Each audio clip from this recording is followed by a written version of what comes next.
À Viroflay, on a souhaité également depuis quelques mois avoir une action symbolique, pas que symbolique d'ailleurs, en fait symbolique par ce banc, mais également une action dans la vie de tous les jours, dans notre quotidien, dans ce qu'on peut faire pour essayer de prévenir ces violences faites aux femmes évidemment, mais également de façon plus large. Il y a toutes sortes de violences domestiques qui existent, donc faites aux femmes, faites aux enfants, faites aux personnes âgées, toutes les personnes vulnérables en fait doivent pouvoir bénéficier de notre protection. Quand je dis notre protection, c'est pas que protection de la police, hein, c'est de notre protection, de notre vigilance. Et c'est ça le sujet principal, c'est la question de la vigilance. On se rend compte en fait dans cette question des violences domestiques, je veux dire ça de façon un peu générale, on se rend compte que en fait ça touche tous les milieux, tous les secteurs géographiques. C'est pas parce qu'on est aisé qu'on n'a pas moins de risques d'être violent. En fait, ça peut concerner tout le monde. Et donc les femmes, les bébés, j'entends parfois aussi dans mes fonctions au conseil départemental des syndromes de bébés secoués, des choses comme ça. Et ça ne devrait plus exister. En fait, on doit faire de l'éducation. À Viroflay, que fait-on? On a mis en place ce banc rouge en plein centre de Viroflay. Le banc rouge, c'est un symbole, un témoignage qui est issu en fait de la réflexion et de la volonté des élus, à commencer par Laure Cotin qui a mis le rouge à lèvres qui allait bien et le pull qui allait bien. Donc c'est la volonté des élus de faire quelque chose de visible pour souvent des phénomènes qui sont invisibles. Les violences sont souvent invisibles, sont souvent cachées, sont souvent niées en l'occurrence, et souvent les personnes qui en sont victimes sentent une certaine honte à être violentées et donc n'osent pas venir le dire à quelqu'un. Donc à Viroflay, on a eu, grâce à la major Boulard de la police nationale, on a eu la possibilité de former à Viroflay les agents municipaux qui sont en charge des accueils.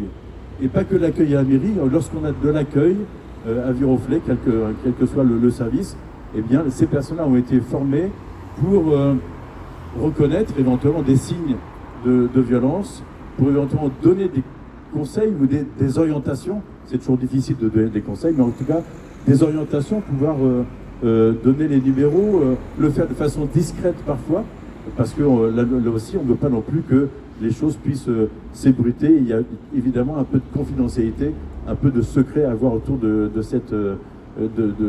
ces violences, pour faire en sorte que les personnes puissent être prises en charge efficacement. Maintenant, je crois savoir qu'il n'y a plus aucun refus de dépôt de plainte dans les commissariats. Il pouvait y avoir dans le temps ce genre de choses, maintenant c'est fini. Donc en fait, là aussi, les institutions prennent la mesure de ce phénomène pour essayer de trouver les bonnes parades et les bonnes solutions. Il y a encore beaucoup de chemin à faire, ça c'est une évidence, dans les mentalités. Chez les enfants aussi, il faut pouvoir les éduquer très tôt au fait que la violence n'est pas une solution.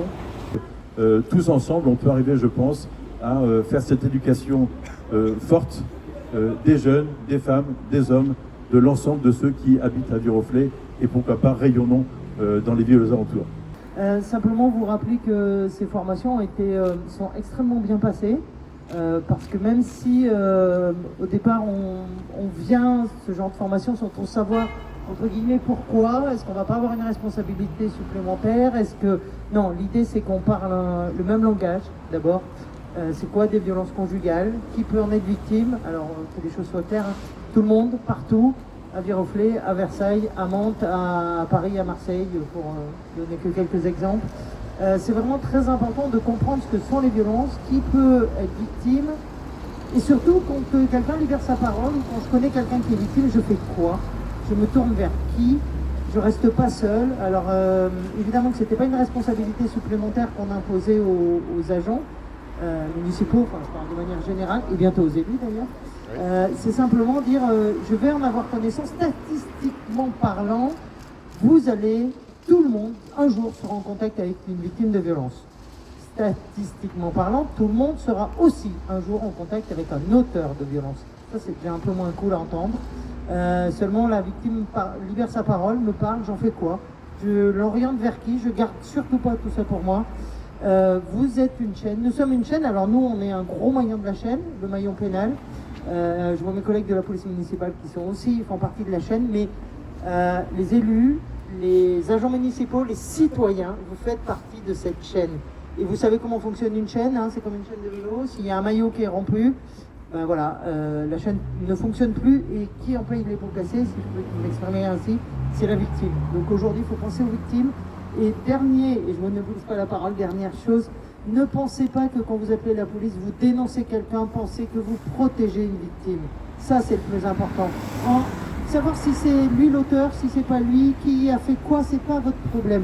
Vous entendez qu'il y a quelqu'un en danger, vous protégez la victime. Et après, nous, on fera le reste. Merci. Les Flésiennes sont venus me trouver dans mon bureau pour me faire part de violences conjugales, de violences faites aux enfants, et où je me suis retrouvée moi-même élue, très démunie, alors non pas dans l'écoute, formation de psychologue ça aide, mais dans l'accompagnement et surtout l'orientation.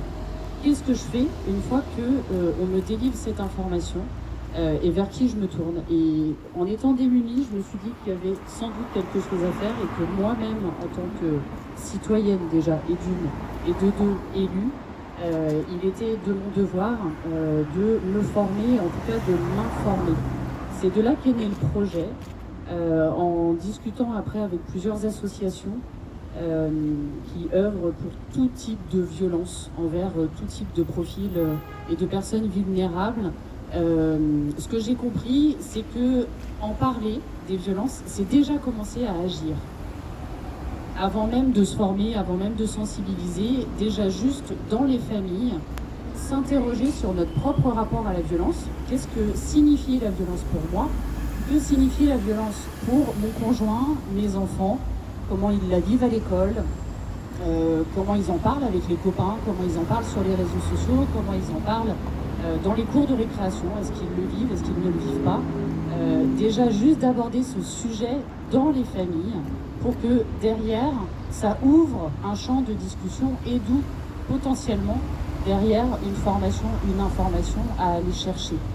C'est ça aussi l'importance pour moi de ce banc rouge aujourd'hui, c'est de créer des espaces de dialogue, bien évidemment dans l'espace public, de se faire accompagner des professionnels qui ont les vraies compétences à nous délivrer, mais aussi dans les familles de en fait, aborder ce sujet. Qu'est-ce que la violence? Comment elle se verbalise? Comment elle se vit? Est-ce qu'on en est victime? Est-ce qu'on en est auteur? Et qu'est-ce qu'on en fait?